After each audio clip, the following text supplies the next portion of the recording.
July 1936.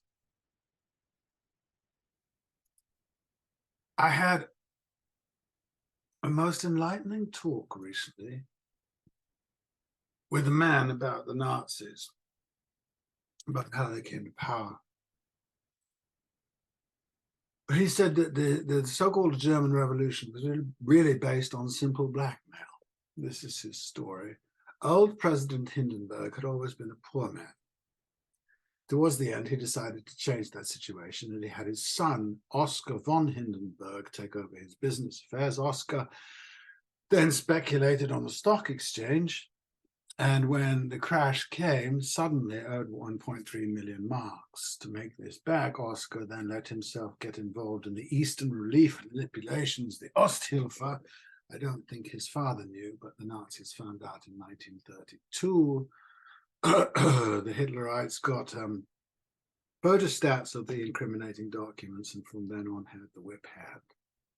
So it seems that we owe the unutterable misery into which we have now come to blackmail and financial lapse by Paul von Hindenburg.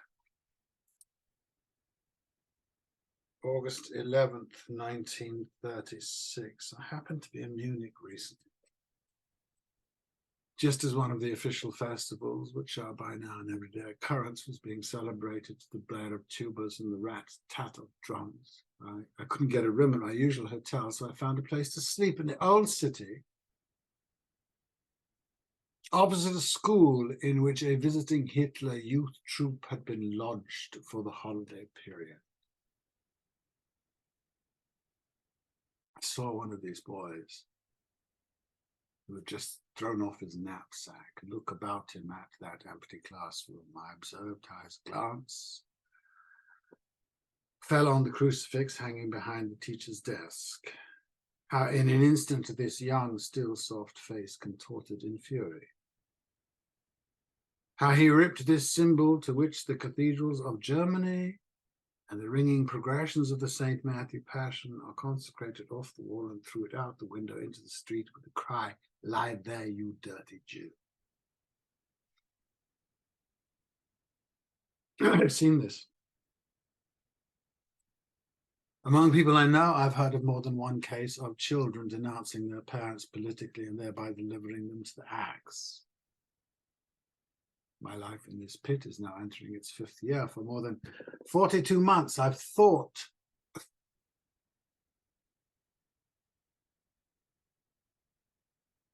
hate. I've lain down with hate in my heart, dreamt hate, and awakened with hate.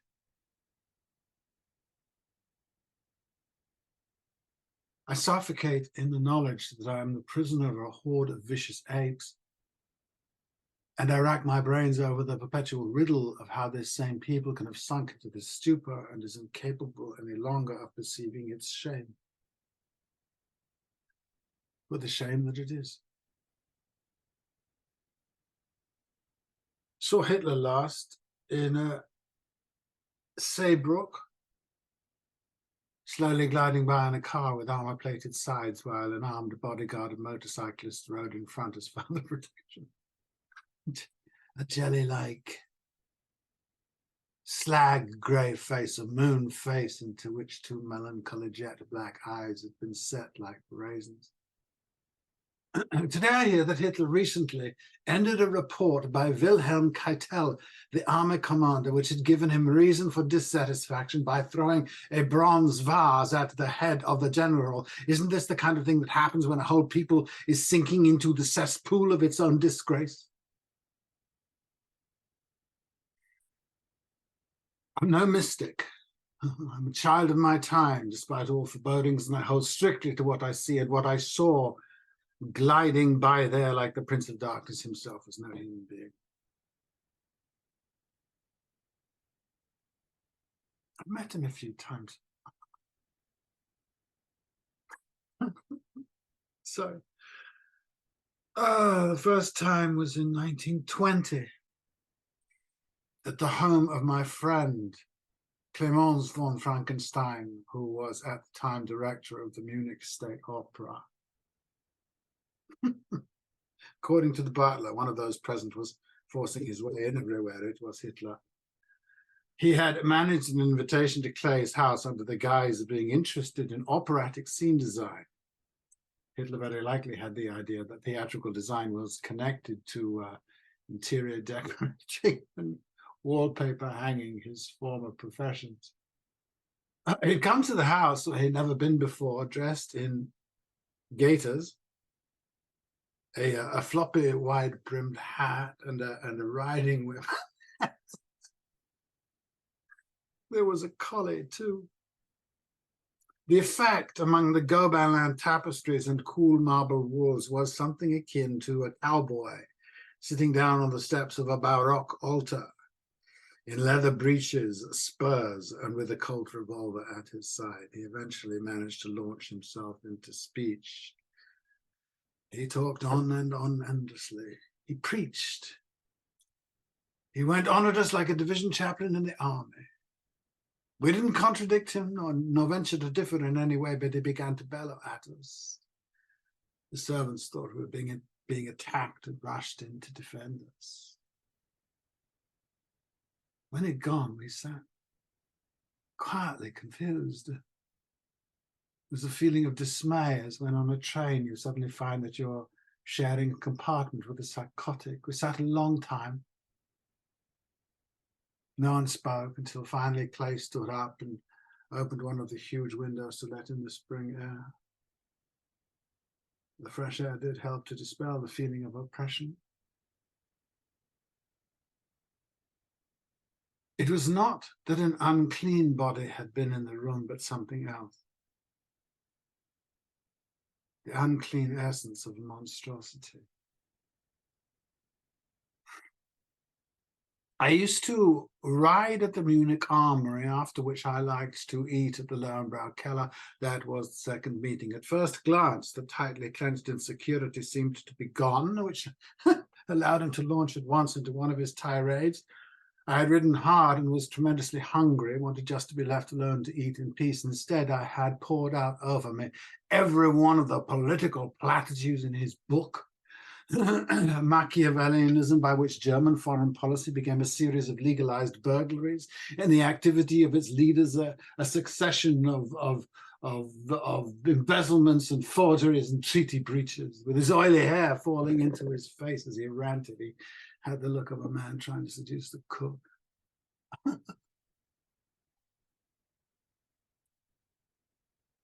Absolutely nothing's happened in 20 years since I first saw him to make me change my view of him.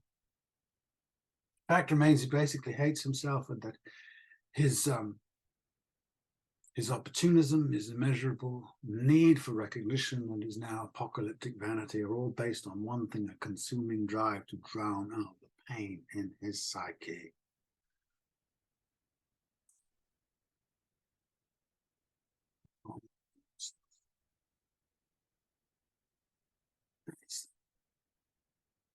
Raw vegetable Genghis Khan, Napoleon, teetotaling Alexander, an effigy of Bismarck, would very likely have had to go to bed for 4 weeks if he tried to eat just one of Bismarck's breakfasts. I'd driven into town, and since at that time, September 1932, the streets were already quite unsafe. I had a loaded revolver with me.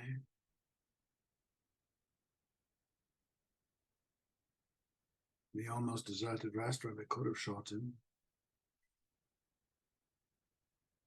If I'd had any inkling of the role that piece of filth was to play, of the years of suffering he used to make us endure, I would have done it without a second thought. But I took him for a character in a comic strip, and I didn't shoot.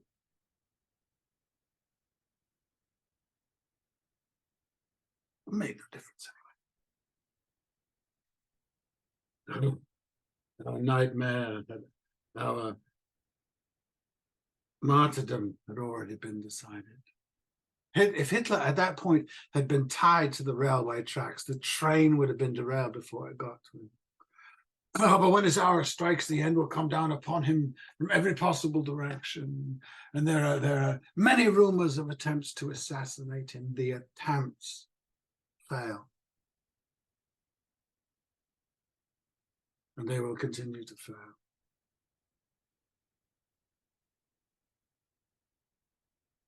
For years it has seemed that God is asleep.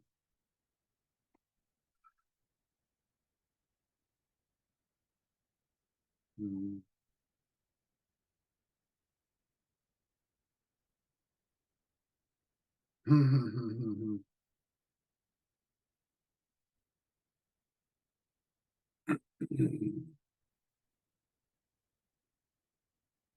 May 1937. I am writing this in the Berlin hotel, which is about as quiet and discreet as a howitzer. Pondering the great changes of the 19th century, I realized at the moment, 70 years ago, when Germany, in its infatuation with prosperity, agreed to let Prussia be its advisor and its procurer, it went to the dogs. Prussia is a state patched together out of bits and pieces. It was never meant to be a nation. To hold the monstrous structure together, the Prussians had to put all of their energies into their military machine, as a result of which no middle class and no true cult of the learned could ever come into being. This then is where the preference for the provisional and the second rate was born.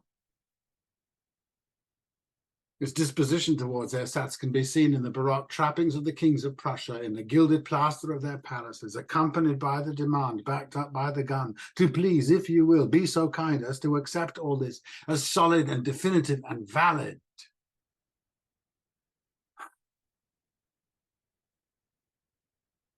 This then is where the eternal more originated. The deification of the threadbare, the cult of the ugly. This then is where the eye-bulging hatred against everybody who had more originated. The ceaseless eyeing of other people's prosperity.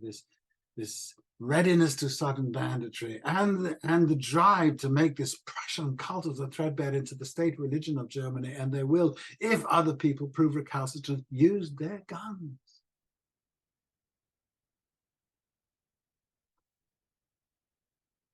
And here I touch on the central political problem facing Europe today. After the Prussian oligarchy, which was at the very least aware that it had responsibilities, disappeared, the men of Versailles were guilty of the incredible stupidity of dismembering Austria. After that, all that was needed was for Prussian greed to combine with a political condottieri. And the catastrophe, which all of us knew was in the making, was upon us. It's maybe a German problem today, but tomorrow it will be a matter for Europe and the world to resolve. The day is fast approaching when Europe will have to decide whether it will let itself be engulfed or will finally defend its own heart from the Prussian drive for power.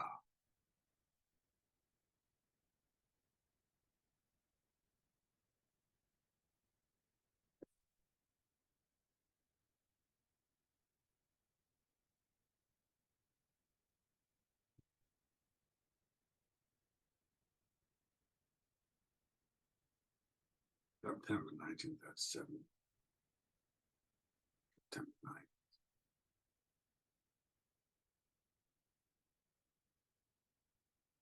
My friends had taken the occasion to give me warning about my writings.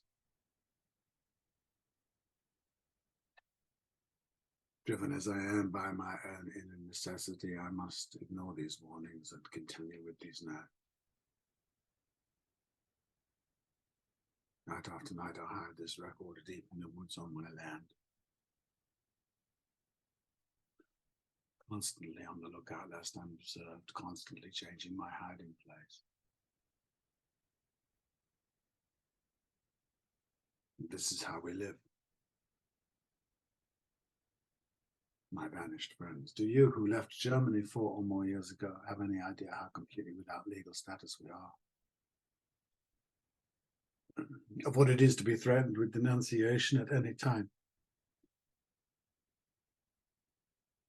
Will you be able to understand that flight was more comfortable than remaining at the dangerous outpost and legal watch among the barbarians? Will you be able to grasp what it has meant to spend these long years with a heart filled with hate?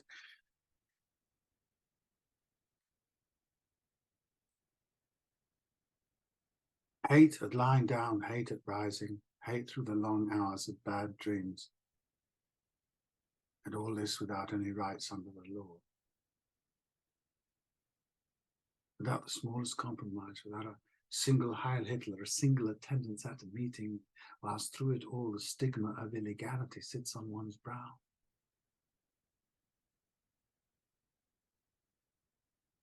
Do you think we'll speak the same language when this is over? Will you grasp that the death-like loneliness of our lives and the misery-laden air of the catacombs we have been breathing for so long will have made our eyes terribly clear-sighted? May it not be in the first moments after your return that the visions that these eyes can see in the distance will frighten you.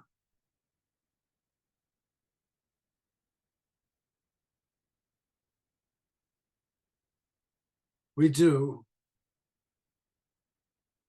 We live in a gigantic spiritual vacuum. What are the words? The end of the world is at hand, that Dostoevsky wrote 70 years ago, but a presentiment of the apocalyptic horseman now thundering down upon us, and the prophecy of how utterly lost we have become.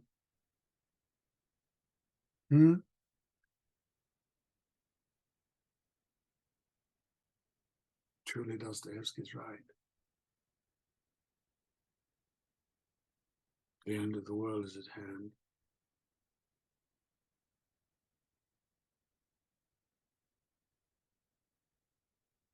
March 20th, 1938, the Anschluss, and now Austria. We've seen it coming for weeks.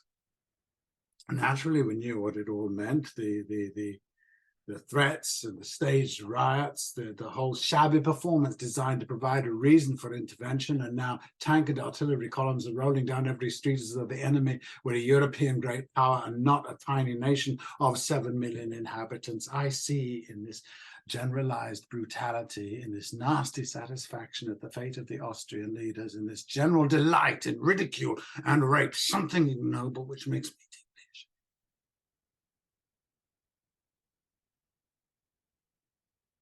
Austria. Poor, eternally derided Austria, whose only sin was that until the end, and in the face of the attack by Greater Prussia, it held to one last recollection of the noble old Holy Roman Empire.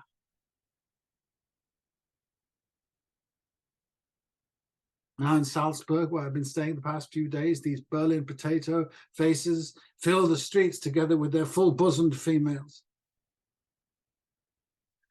Thanks to the rate of exchange, they are able to make off with everything for a song, including goods which are no longer available in Germany, and now the shelves are empty.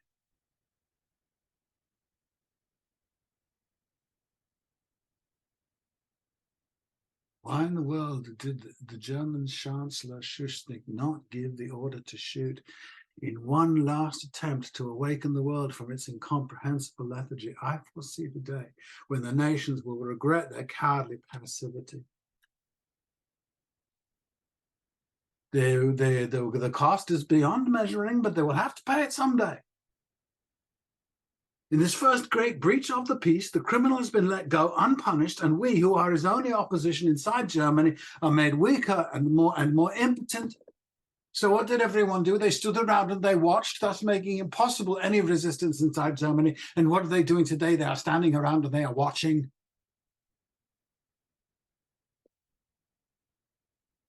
Contemplating ways to avoid irritating Herr Hitler.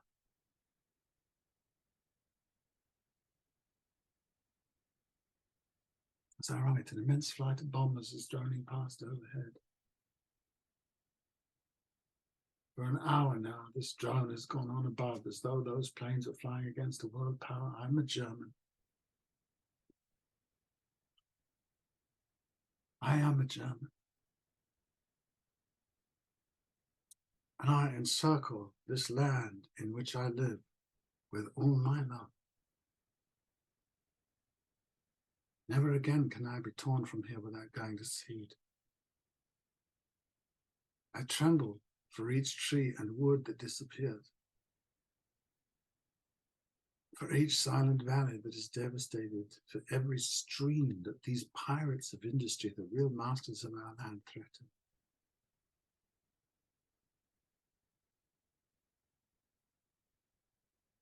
I will hate and curse you from my grave.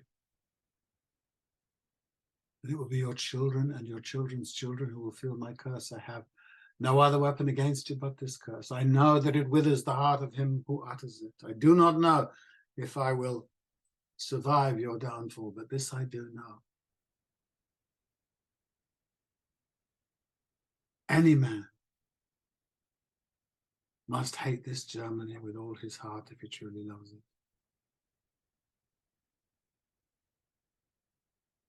I would 10 times rather die than see you triumph. Am I crying? No. But I do.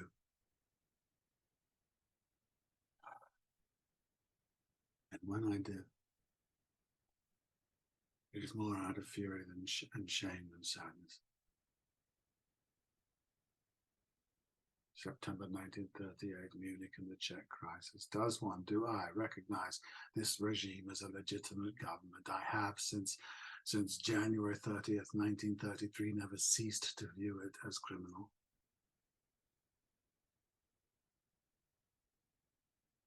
November 9th, 1938, Kristallnacht.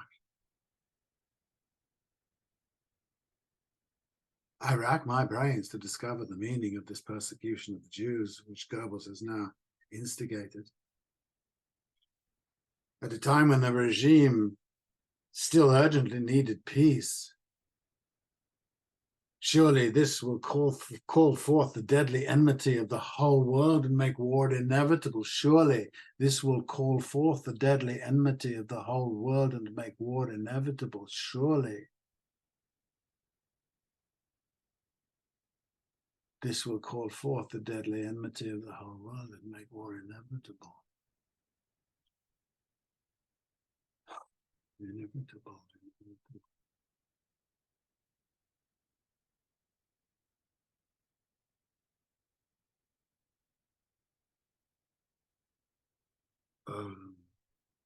April 1939, Max Moore's dead.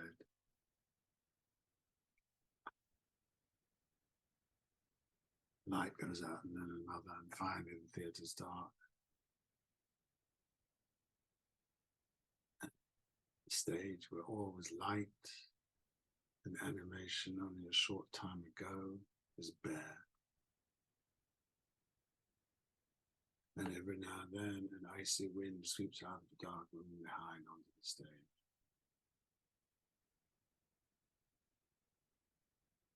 Courage is required to go on living now. Courage and a constant summoning up, a daily summoning up of one's will.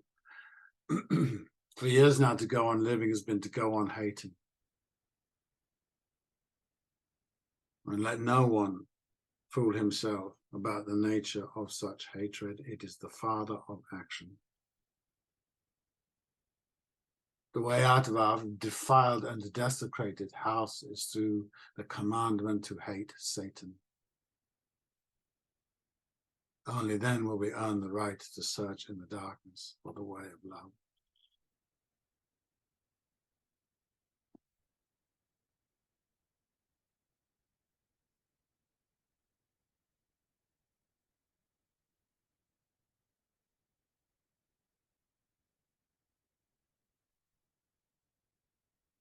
October 1940.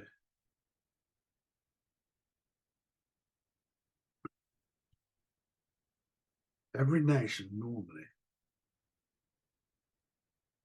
puts its demons, its delusions, its impossible dreams away into the vaults and cellars and underground prisons of its unconscious. Germany has reversed the process and let them loose. The contents have escaped like the winds out of Pandora's box, and a storm is raging across this long-suffering old earth. Germany, drunk with victory, is sick. People sell stolen paintings, sculptures, and wine cellars. They deal in securities, silk stockings, ownerless French factories, with stolen machines, with soup spoons, toilet soap, and rubber goods. In Berlin, absolutely everybody deals. This is Germany today. Industry pulls the strings. The instrument of power is terror, and industry holds tight to it. They control all the means of influencing public opinion and have thereby stupefied the mass to the point of idiocy.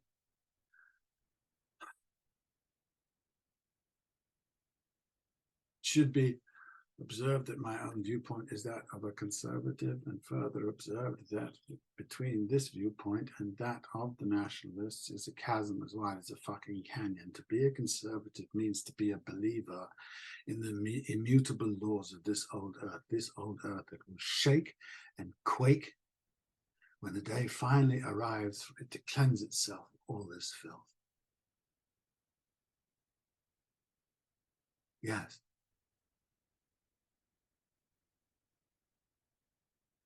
And I'm required to pay for it. I'm supposed to sing in praise of deception, murder, and treaty breaches. I'm supposed to join in the shrieks and the jubilant shouts when the enemy falls like a torch from his exploding aeroplane. In the Berlin cinema recently, I saw the newsreel, that newsreel in which Hitler, standing in front of the historic railway carriage in the forest of Compiègne, receives the news of the capitulation of France and begins to dance on one foot like a...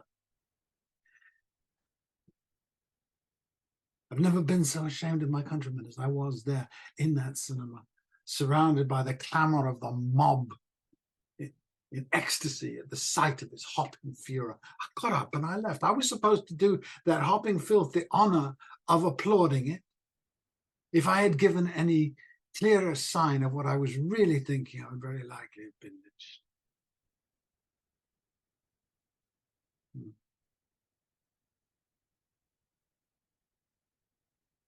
What price of forest if the national interest calls for factory? A German cathedral if it stands in the way of an autobahn. Of course, IG Farben welcomed Hitler. He gave their poison factory the aura of a philosophy, nationalism, a state of mind in which you do not love your own country so much as you hate somebody else's. Nationalism. Under its aegis, morality decays, ancient customs die out, men are uprooted, the steadfast are derided, the thoughtful branded, the rivers poisoned, and the forests destroyed.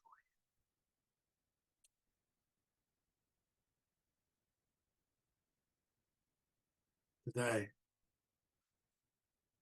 on the way home from Villach, I stopped at the quarry, shimmering in the autumn sun. A sand viper, about to take its midday siesta, just crawled into the protective shadow of the rocks, and I looked at it for a long time. And the brightly colored reptile looked back at me through its knowledgeable and weird and mutely mournful eyes. There's a legend at home that these reptiles were created out of the old and ever-renewed earth to suck up all the acids and the poisons that ooze out of the deeds resulting from human cruelty.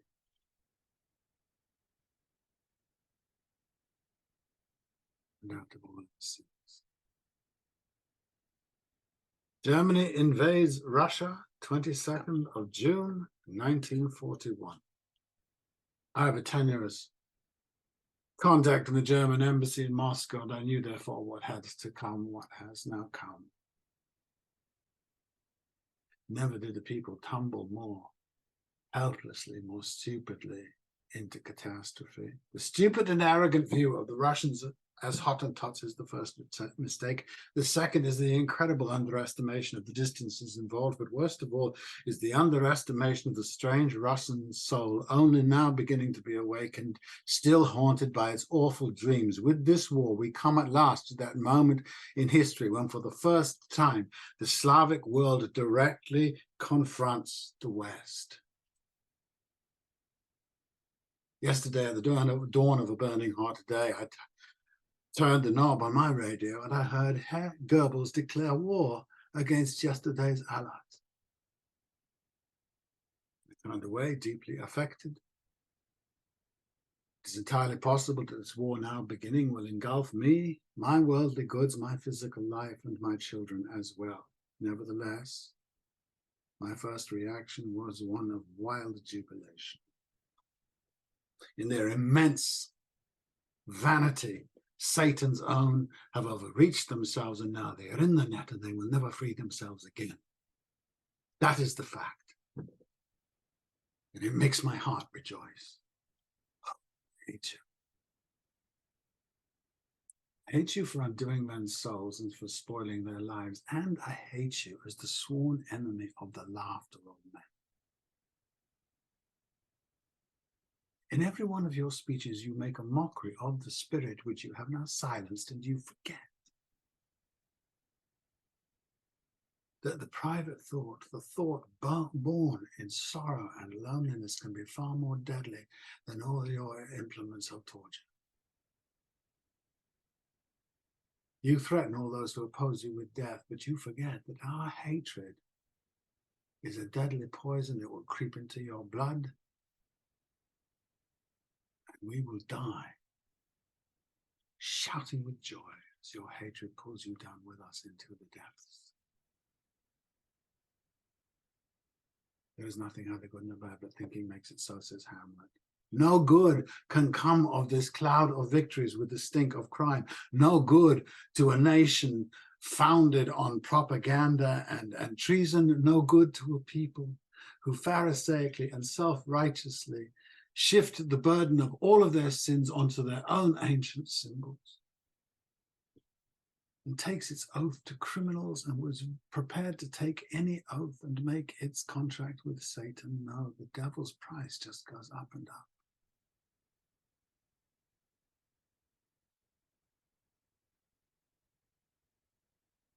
January 1942. Recently, on a walk through the frozen woods, I found a starving fawn that had been torn by a dog. I took it home, fatally wounded as it was, but it died in my arms, died with tears in its eyes. A look of endless suffering. An indictment of the Creator for allowing one of its creatures to suffer so. March 1942, thoughts after reading Heine on Germany. Christianity tempered somewhat the brutality of the Germanic delight in war. But if the day comes when that moderating symbol, the cross, loses its power, the senseless and berserk rage of which the Nordic poets write will break loose again. Then all the old stone gods will rise up out of the ruins and rub the dust of 1,000 years out of their eyes. And Thor will spring forth, raising his mighty hammer, and smash into nothingness all the Gothic cathedrals. June 1942, Claire is dying.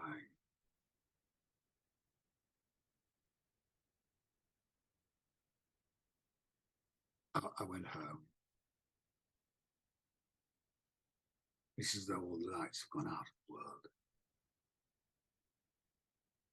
As though our lives are an ebbing tide that recedes.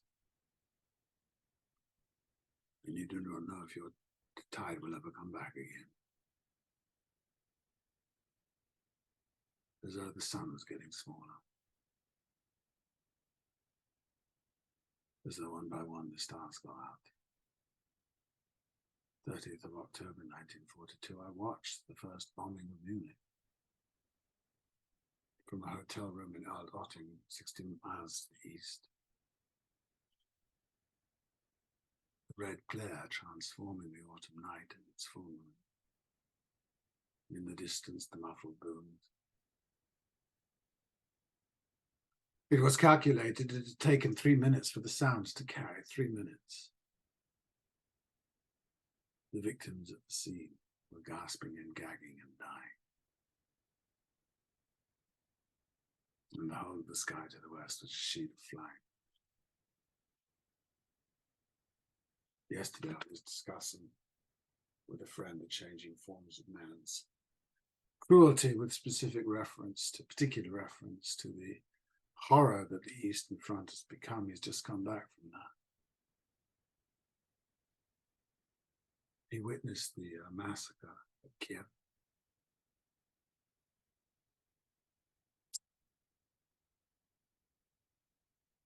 Where 30,000 Jews were slaughtered.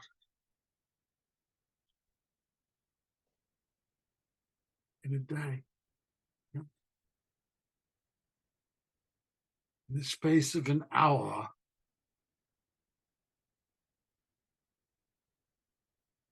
when the machine gun bullets gave out, flamethrowers were used. Spectators hurried to the event from all over the city. Off-duty troops, young men with the milk complexions of the young.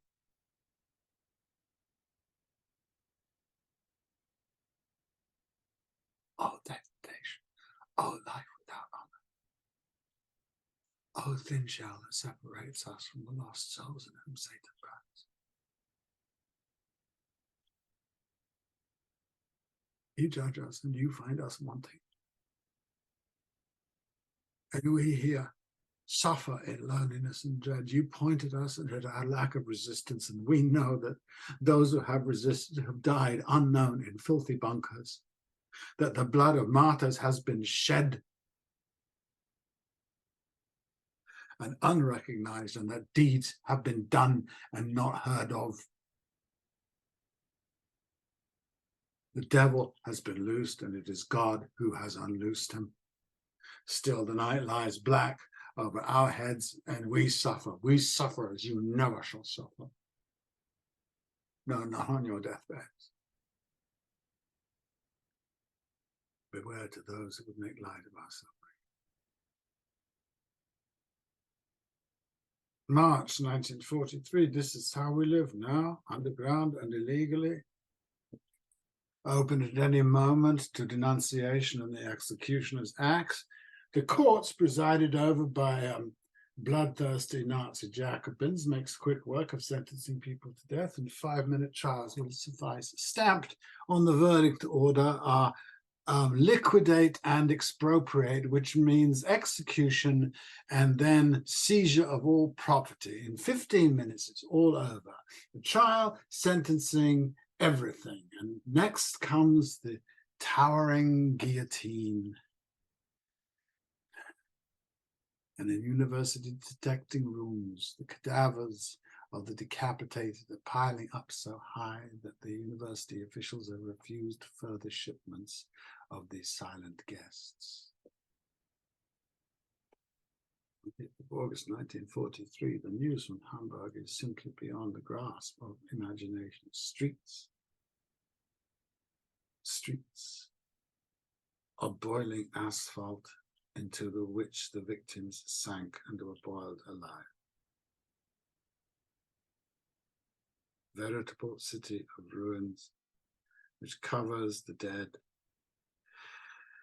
and surround those still alive like some jagged stone martyr's crown.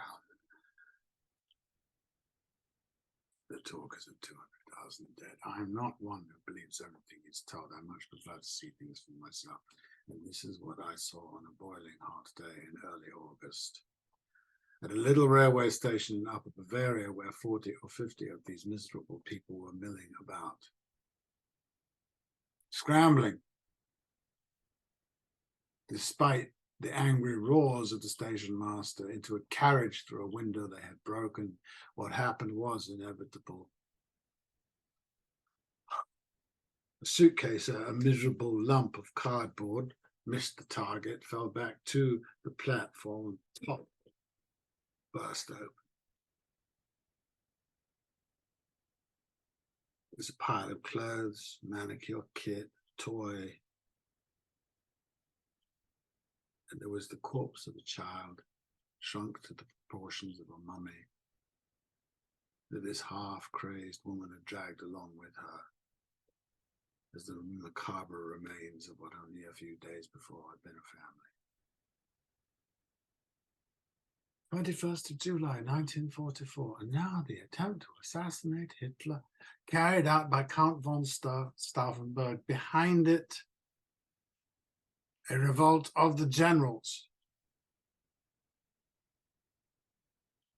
Long awaited. Oh no, really, gentlemen, this is a little late. You made this monster, and as long as things were going well, you gave him whatever he wanted. You turned Germany over to this arch criminal, and then you swore allegiance to him by every incredible oath he put before you, he chose to put before you, all of you, and now you are betraying him as yesterday you betrayed the Republic, and as the day before yesterday you betrayed the monarchy. I do not doubt that if the coup had succeeded, we would have been saved. I am sorry, the whole nation is sorry that you failed. But to think that you, who are the embodiment of the Prussian heresy, that sower of evils, that stench in the nostrils of humanity, that you may be Germany's future leaders. No.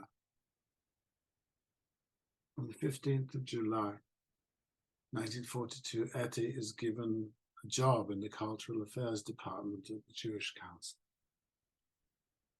On the 22nd of July, Etty volunteered at the Jewish Council for deportation westward.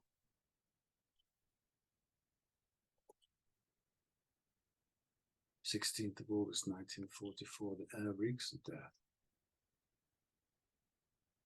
What is broadcast from abroad? That 5,000 officers have been shot, that the Nazis are murdering everybody, regardless of whether there is a connection to the assassination attempt? Yes.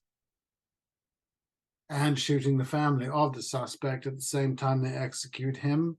Yes. We breathe the air of death.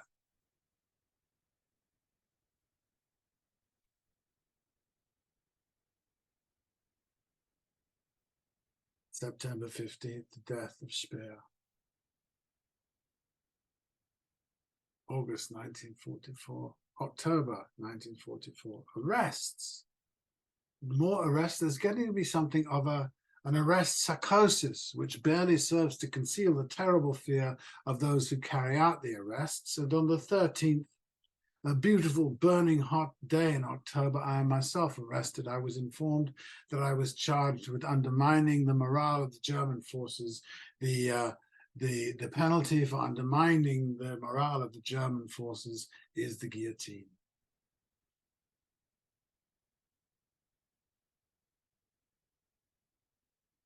The cell is 2 paces by 6 feet long.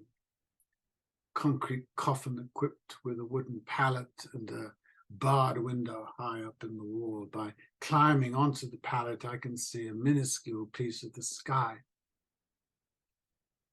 The barracks compound, a section of the officers' quarters.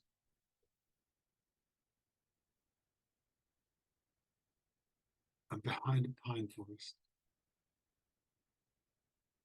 Pine forest, on a lovely Bavarian plateau. On the walls, the inevitable obscenities, then a veritable flood of Soviet stars, which gave the idea that the entire Red Army had been imprisoned here. And lastly, scratched into the concrete with a key perhaps. My God, why hast thou forsaken me?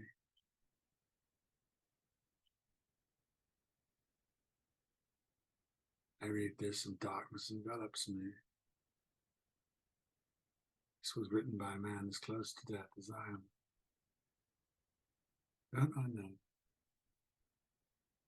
that the things that are happening to me now, the approach of death, separation from loved ones, the filth, the attempts to degrade me, that all of these things will be required even if I'm not here to see it. A man need not be a Christian to know all this, but one must be a Christian to give form to this. And then heroically to live and die. In 1912, aboard an English coastal steamer, I theorized to the only other passenger, an old Chinese intellectual, that the whole of the world now found itself in a single vast agony.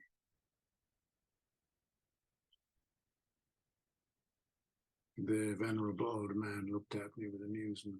Then he said quietly that Christianity still had before it its great and its decisive task. I was deeply impressed by the way he spoke. Today, 30 years later, I know the thing is not so simple. Certainly Christianity still has its great task, great work before it, but in the face of the Satanism that now prevails, the second catacombs will be necessary. And the second Nero's burning of Rome, before the spirit may emerge victorious a second time.